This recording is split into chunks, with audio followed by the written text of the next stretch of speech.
ये आकाशवाणी रायपुर है। छत्तीसगढ़ी समाचार बुलेटिन के संग संगीता यादव के जय जोहार। अब सुनो आज के प्रमुख समाचार। केंद्रीय कृषि मंत्री ह राज्य के छोटे और सीमांत किसान मन ले कृषि अवसंरचना कोष के लाभ उठाए बर कहिन। आज अंतर्राष्ट्रीय साक्षरता दिवस हरय। ए मौका म प्रदेश भर म कतकोन कार्यक्रम आयोजित करे जाथे और मुख्यमंत्री ह आज एकीकृत किसान पोर्टल kisan.cg.nic.in के शुरुआत करेन। विस्तार ले तोमर कृषि अवसंरचना केंद्रीय कृषि मंत्री नरेंद्र सिंह तोमर ह राज्य मन ले कृषि अवसंरचना कोष के लाभ उठाए बर कहिन हे। एखर ले इसे छोटे और सीमांत किसान मन ला लाभ मिल सके जेकर तीर गोदाम और कोल्ड स्टोरेज के सुविधा नहीं है। कृषि मंत्रालय के ए पहल और योजना मन ऊपर मुख्यमंत्री मन के सम्मेलन के दूसरा दिन काली श्री तोमर ह कहिन कि बुनियादी निवेश ला बढ़ावा दे बर कृषि अवसंरचना कोष के स्थापना करे गे हे। डिजिटल कृषि मिशन के बारे में कृषि मंत्री ह कहिन कि किसान मन के डेटाबेस बड़का संपत्ति हरय। ओमन ह बताइन कि 5 करोड़ 50 लाख किसान मन के डेटाबेस तैयार है। एखर आधार में नीति निर्माण और स्मार्ट खेती के शुरुआत करे जा सकथे। मुख्यमंत्री भूपेश बघेल ह कहिन कि छत्तीसगढ़ गोबर खरीदी करैया देश के पहला राज्य होय के संगे संग गोबर खरीदी ला लाभ म बदलैया पहला राज्य घलो हरय। श्री बघेल आज अपन रायपुर स्थित निवास कार्यालय में आयोजित गोधन न्याय योजना के तहत राशि अंतरण कार्यक्रम ला संबोधित करत कहिन। ए दौरान ओमन ह 27वां किस्त के रूप में पशुपालक, संग्राहक, महिला स्व सहायता समूह और गौठान समिति के खाता में 5 करोड़ 33 लाख रुपया के राशि के ऑनलाइन अंतरण करेन। मुख्यमंत्री भूपेश बघेल ह आज एकीकृत किसान पोर्टल kisan.cg.nic.in के शुरुआत करेन। कृषि विभाग डहर ले तैयार करे गे ए पोर्टल में राजीव गांधी किसान न्याय योजना समर्थन मूल्य में धान खरीदी, मुख्यमंत्री वृक्षारोपण प्रोत्साहन योजना और कोदो कुटकी रागी उपार्जन योजना के लाभ लेबर किसान मन ला एके बार पंजीयन करना होही।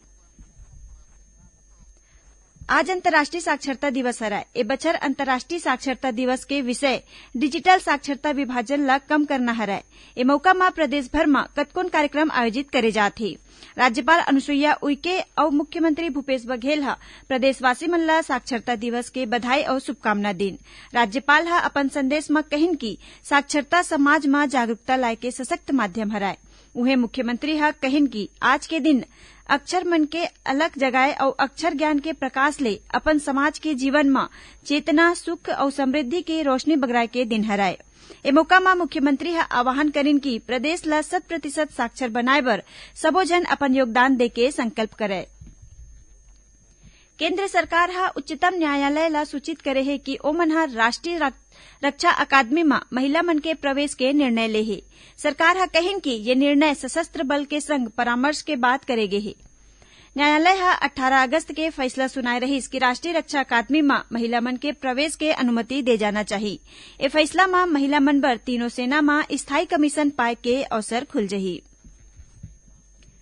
राष्ट्रीय पोषण माह के भीतर ए दिन छत्तीसगढ़ में सुपोषण के महत्ता पर आधारित आने जन जागरूकता कार्यक्रम के आयोजन करे जाथे। यही कड़ी में महिला और बाल विकास विभाग डहर ले 11 सितंबर के राजधानी रायपुर में साइकिल रैली निकाले जाही। तेली बांधा तीर मरीन ड्राइव ले शुरू होवैया ए रैली में जनप्रतिनिधि और आम मनखे मन ला घलो शामिल होही। छत्तीसगढ़ी समाचार आप मन आकाशवाणी रायपुर ले सुनत हव। छत्तीसगढ़ के खबर ले है आपके वास्ता और खबर के विश्वसनीयता ले है हमर वास्ता। आकाशवाणी समाचार रायपुर के प्रादेशिक समाचार बुलेटिन के संगे संग हमार समसामयिक कार्यक्रम आप रेडियो के संग अपन मोबाइल में घलो सुन सकत हव। आकाशवाणी समाचार फेसबुक, ट्विटर और यूट्यूब में घलो हावय। हमार फेसबुक पेज हरे Chhattisgarh news on AIR, Twitter handle CGAIR news और हमार यूट्यूब चैनल हरे छत्तीसगढ़ AIR न्यूज। तो अब रेडियो के संगे संग आपके मोबाइल के माध्यम ले हम आप तक पहुंचत हन। छत्तीसगढ़ के हर खबर पर सुनत रहो आकाशवाणी समाचार।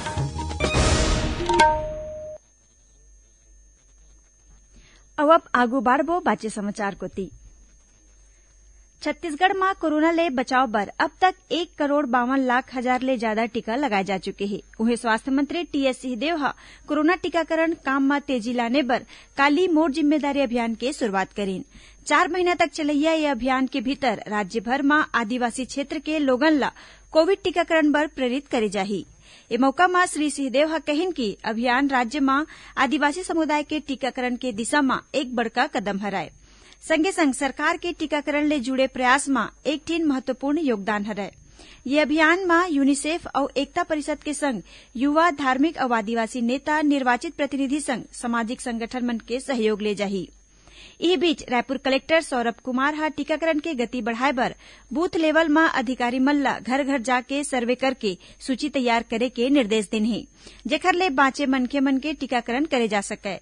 ओती कोंडागांव जिला में घलो टीकाकरण अभियान में स्वास्थ्य कार्यकर्ता मन हा घर घर जाके टीका लगावत हे।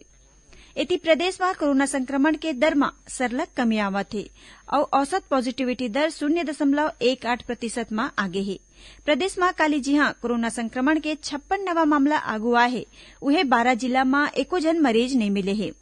कोरोना संक्रमण में सुधार आए के बाद रायपुर कलेक्टर हा अवै जवै और सार्वजनिक गतिविधि में रतिया 10 बजे तक लगे रोक ला हटा दे है।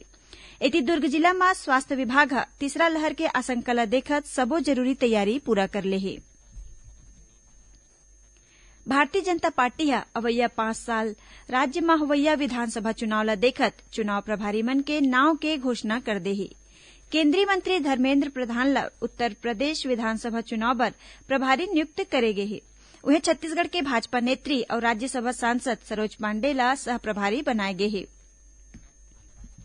बीजापुर जिला में सुरक्षा बल मन हा 3 जिन माओवादी मन ला गिरफ्तार करे है, जेमा ले 1 जिन माओवादी हा स्मारक ला घलो ध्वस्त कर दे है। खबर के मुताबिक एसटीएफ, सीआरपीएफ और कोबरा बटालियन के संयुक्त टीम बासागुड़ा थाना क्षेत्र में सर्चिंग में निकले रहीस। इही दौरान 3 जिन माओवादी मन ला गिरफ्तार करे गे है। ए माओवादी मन ऊपर तीमापुर टेकड़ी में आईईडी विस्फोट के घटना में शामिल रहे के आरोप है। अब पेश है मौसम के हाल। एक ठीन निम्न दाब के क्षेत्र दक्षिण पश्चिम मध्य प्रदेश और ओखर तीर तखार में है। उहे मानसून द्रोणिका दक्षिण पूर्व के मध्य बंगाल के खाड़ी में बने हुए है। एकर असर ले प्रदेश में कतकोन स्थान में अवैया 24 घंटा के दौरान हल्का ले मध्यम वर्षा होए या गरज चमक के संग छींटा पड़े के संभावना है। उहे कुछ एक जगह में आंशिक रूप ले बादल छाए रही। अब थोरकुन समाचार सारमा। रायपुर रेल मंडल के तहत भिलाई जी केबिन के बीच सिरसा रेलवे संपार फाटक में सुधार काम करे जाते। एखर सेती काली बिहनिया 8 बजे ले 12 सितंबर के बिहनिया 7 बजे तक ए रद्दा में गाड़ी के अवै जवै बंद रही। राजनांदगांव जिला के इंदावानी गांव के तीर 4 पहिया वाहन हा मोटरसाइकिल ला टक्कर मार देस। ए हादसा में 1 जिन माइलोगिन के मौकच में मौत हो गई। उहे 2 जिन आने लोगन मन गंभीर रूप ले घायल हो गए। और गरियाबंद जिला में देवभोग पुलिस हा गांजा तस्करी के मामला में 1 जिन माइलोगिन संग 4 आरोपी ला गिरफ्तार करके उखड़तीर ले 61 किलो गांजा बरामद करे है।